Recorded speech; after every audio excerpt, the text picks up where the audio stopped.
Alors, est-ce qu'avec un hybride training, on va vivre plus vieux, on va avoir un cœur en meilleure santé, on va avoir un cardio au top et on va avoir une musculature hypertonique et dessinée?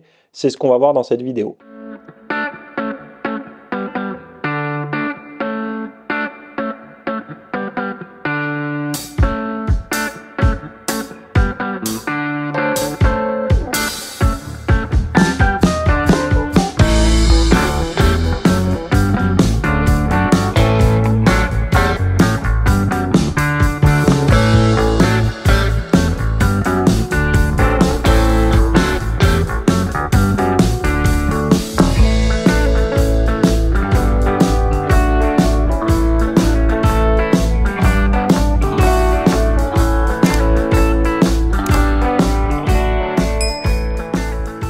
Pour réussir en fait à bien comprendre ce qu'est l'hybrid training, je vais essayer de le définir très simplement. L'hybrid training, c'est le fait de faire à la fois un entraînement de musculation pour développer de la masse musculaire et à la fois un entraînement de cardio pour développer ses compétences, en tout cas d'augmenter son potentiel cardiovasculaire. Donc avoir plus de cardio et avoir plus de masse musculaire. Si vous avez démarré la musculation avant 2020, ces trucs d'hybride training et tout, ça n'existait pas vraiment. En règle générale, les deux camps s'opposaient plutôt, puisque il y avait ces histoires de fibres musculaires qui sont toujours d'actualité. Donc, si vous faites du cardio, vous avez plutôt les fibres lentes de type 1, et si vous êtes plutôt de type muscu, vous allez développer plutôt les fibres de type 2, et donc les fibres rapides. Et en fait, logiquement, si vous faites plus de l'un que de l'autre, le type de fibre qui va dominer, ça va être le type de fibre qui va être le plus sollicité par la pratique dominante, donc musculation type 2 ou cardio type 1. Mais par contre, si vous faites par exemple trop de cardio, eh ben, les types 1 peuvent venir cannibaliser les types 2 pour schématiser, et donc vous perdez vos compétences pour prendre de la masse musculaire. Donc ça, c'était ce qu'on disait, sauf que bien sûr, dans la science, c'est ce qui se vérifiera certainement aussi. Après, je demande à voir, hein. Moi, j'ai lu les études jusqu'à aujourd'hui, mais pas celles du futur. Donc, si vous prenez cette vidéo dans quelques temps, peut-être qu'elle sera plus à jour. Mais aujourd'hui, en tout cas, c'est toujours le cas. Ce qui ne veut pas dire que parce que vous faites de la musculation, vous ne pouvez pas faire de cardio, ou vice-versa. Et c'est vrai que moi, j'ai toujours été pour ce côté hybride. Après, le hybride, faut voir comment. Est-ce que c'est un hybride comme une voiture hybride, c'est-à-dire quelques kilomètres électriques et tout le reste en essence, donc c'est-à-dire quelques fois du cardio et tout le reste en muscu, ou est-ce que c'est du 50-50 brut, c'est-à-dire exactement autant de muscu que de cardio? Moi, je suis pas dans cette voie-là. Je pense que moi, je préfère personnellement avoir toujours quelque chose qui domine. Donc il y a des moments où je préfère faire dominer la musculation parce que j'ai besoin de plus de tonicité, de rattraper un point faible ou de juste de récupérer un petit peu de muscle perdu lors d'une sèche ou autre. Donc là, je vais avoir une dominante muscu. Et puis il y a des moments où justement, je me sens moins énergique, nerveusement un peu plus épuisé. Et là, je vais avoir une dominante cardio. Pourquoi? Parce que je vais avoir envie d'avoir une meilleure oxygénation et tout ça, donc je vais faire un peu plus de cardio. Mais de faire du 50-50 brut, donc strict, en fait, on n'avance pas. C'est un petit peu comme l'âne entre son seau d'avoine et son abreuvoir. Vous connaissez cette histoire? Eh ben, il est pile au milieu, il ne sait pas quoi décider, donc il y meurt, quoi. On veut être vraiment pile au milieu, ben, en fait, on progresse nulle part, quoi.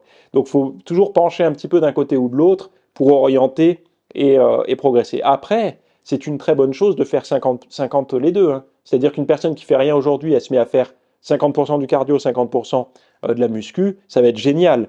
Mais si on a envie d'avancer, c'est mieux d'avoir quand même un petit peu quelque chose qui domine. Et regardez d'ailleurs des athlètes qui étaient full musculation, qui se sont dit tiens, je veux faire un marathon. Ils ont commencé à mettre beaucoup plus l'accent sur le cardio et leur préparation au marathon que leur musculation. En règle générale, ils ont fait un peu de muscu pour maintenir, 2 séances par semaine, et puis le reste, c'était que de la préparation cardio, etc.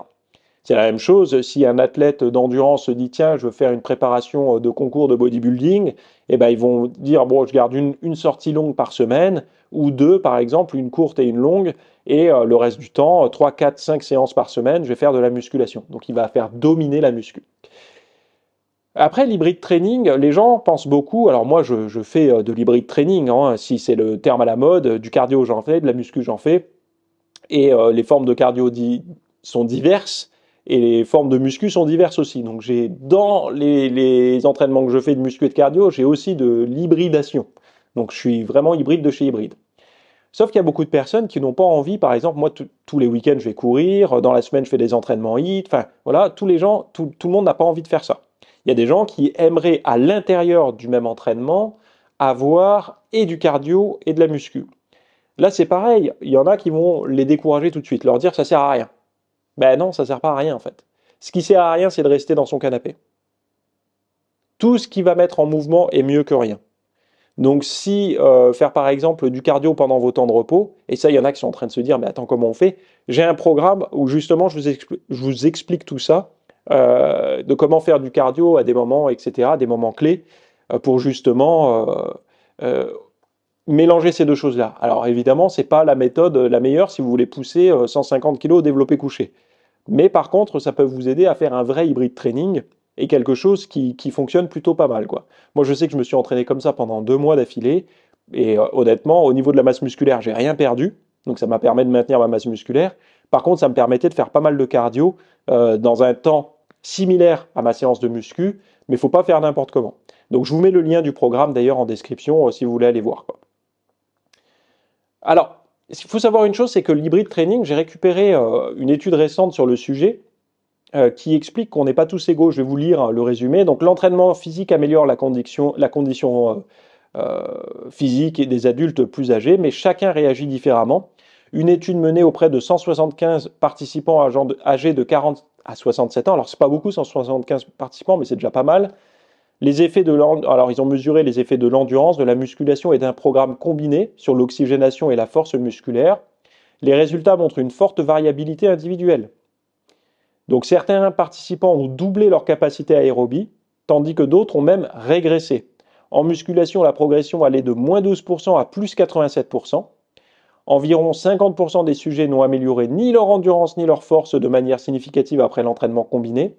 L'étude révèle aussi que les femmes ont mieux progressé que les hommes en endurance. Par ailleurs, force et endurance ne sont pas toujours compatibles. Les meilleurs gains de force ne coïncidaient pas avec les meilleurs gains d'endurance. Et ces résultats suggèrent que les recommandations générales d'entraînement ne conviennent pas à tout le monde. Une personnalisation des programmes pourrait optimiser les bénéfices pour chaque individu. Donc voilà. Alors la source de l'étude, c'est Medicine and Science in Sport Exercise, Individual Response to Combined Endurance and Strength Training in Older Adults. Voilà, Older Adults. Donc si vous voulez aller voir, avec mon accent mythique. En fait, ce que ça dit là, c'est que l'hybride training, c'est pas magique pour tout le monde. Et beaucoup de personnes, pour savoir s'ils sont compatibles ou pas, il faut essayer. Dites-vous bien une chose, que essayer l'hybride training pendant 2 mois, c'est du temps gagné que de douter s'il fonctionne ou pas sur vous pendant 20 ans.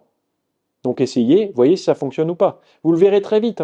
Si au bout de 2 mois, vous sentez que vous perdez votre force et que vos développés couchés ils passent de 100 kg à 50 kg, là, oui, effectivement, c'est pas fait pour vous.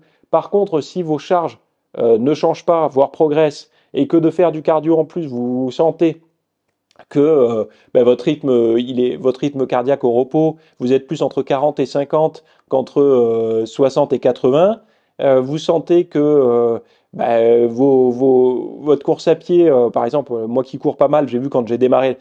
D'ailleurs, c'est un fait intéressant, quand j'ai commencé la course à pied vraiment régulièrement avec un programme de progression et tout, j'ai commencé, entre le moment où j'ai commencé et le moment actuel, j'ai gagné plus de 15 points de VO2 max. Et j'ai commencé en septembre dernier le programme, donc septembre 2024, on est en février 2025.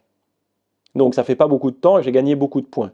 Mon rythme cardiaque au repos a baissé, mon sommeil, c'est pareil, le rythme cardiaque quand je dors, il est encore plus bas qu'avant, et globalement, quand je fais même mes entraînements de muscu, j'ai une meilleure endurance. Donc pourtant du cardio, j'en ai toujours fait, mais jamais avec un programme euh, continu. En fait, moi, je faisais du cardio uniquement pour augmenter ma dépense calorique et perdre de la graisse. Alors l'avantage avec le programme que je fais aujourd'hui, c'est qu'il me permet de perdre de la graisse, mais aussi de progresser en endurance. Donc c'est vrai que on le voit assez rapidement. Et d'ailleurs, moi, j'ai vu que ma VO2 de base était pas très élevée. Et ça, c'est pareil, on démarre tous à un stade. Il y en a qui vont avoir naturellement, j'ai un ami qui court jamais, mais quand il va courir après 2 ans sans être allé courir, eh ben, il fait son 10 km très facilement. Enfin, en fait, il va être un peu essoufflé, mais très facilement. Pourtant, il fume et tout ça. Moi, je fume pas, je fais du sport, du cardio et tout. Moi, si tu me fais reprendre la course après 2 ans d'arrêt, au bout de 10 bornes, moi, enfin, déjà au bout de 5, je suis rincé, et 10, je l'ai fait. Si à la fin, tu m'offres un panier garni, enfin, il faut que j'ai une carotte à la clé, quoi. Sinon, je me dirais, c'est pas raisonnable. Je vais même me faire mal, en fait. Ça va pas être positif au niveau mental. Pourquoi? Parce qu'on n'a pas les mêmes capacités en fait. Lui, il a peut-être une meilleure oxygénation que moi ou des fibres plus à dominante cardio que moi. Moi, je fais du cardio, quand je commence à courir, tout de suite j'ai les cuisses, elles me disent, ça brûle en fait. J'ai aucune. Alors maintenant ça va mieux, maintenant ça me brûle plus, mais quand j'ai démarré, ça me brûlait un truc de fou quoi. Donc voilà. Donc tout ça pour dire que l'hybride training, moi, je trouve que c'est une très bonne technique si on a envie de s'affûter, en fait. Parce que ça permet de brûler pas mal de calories, de ne pas sacrifier sa masse musculaire. Et si on a envie de s'affûter, donc ça veut dire quoi s'affûter? C'est un peu, par exemple, si on vous disait demain, tu as un rôle dans une pièce de théâtre ou au cinéma où tu dois être torse nu, dédicace à toi, Lilian, euh, eh ben, tu auras des avantages à faire ce genre d'entraînement parce que ça permet en un court laps de temps de vraiment taper dans l'art et puis de t'affûter. Mais sinon, c'est pas forcément quelque chose. Enfin, c'est quelque chose après qu'on peut suivre tout le temps pour sa forme, hein, pour vivre plus vieux et tout. Alors aujourd'hui, on sait que muscu et cardio. En fait, les gens essayent de trouver qu'est-ce qu'il faut faire, muscu ou cardio. Bah, en fait, c'est muscu et cardio. Et c'est là qu'il y en a beaucoup que ça dérange, parce que les gens aiment bien être binaires. Il y en a qui disent de toute façon la meilleure chose à faire c'est la muscu, et d'autres ah non c'est le cardio. Mais non, faites les deux en fait. Il faut faire et du cardio et de la muscu. Et après, à vous de trouver votre ratio en fonction de là où vous êtes le plus faible. Donc si c'est le cardio, bah, peut-être augmenter un peu la dose de cardio. N'allez pas vous dégoûter. Mais franchement, si vous voulez faire un truc pour vous mettre le pied à l'étrier, allez voir le programme, je vous le mets ici, là, le programme hybride training. Il vous permettra vraiment de dépasser un peu vos limites et comment dire, de faire ça confortablement en fait. Vous allez dépasser vos limites, mais de manière plutôt confortable. Et c'est ça que j'apprécie moi là-dedans, quoi. Alors la semaine prochaine, de quoi? Alors je vous le mets en description, hein. La semaine prochaine, on parlera de comment devenir trop musclé, comment pas devenir trop musclé.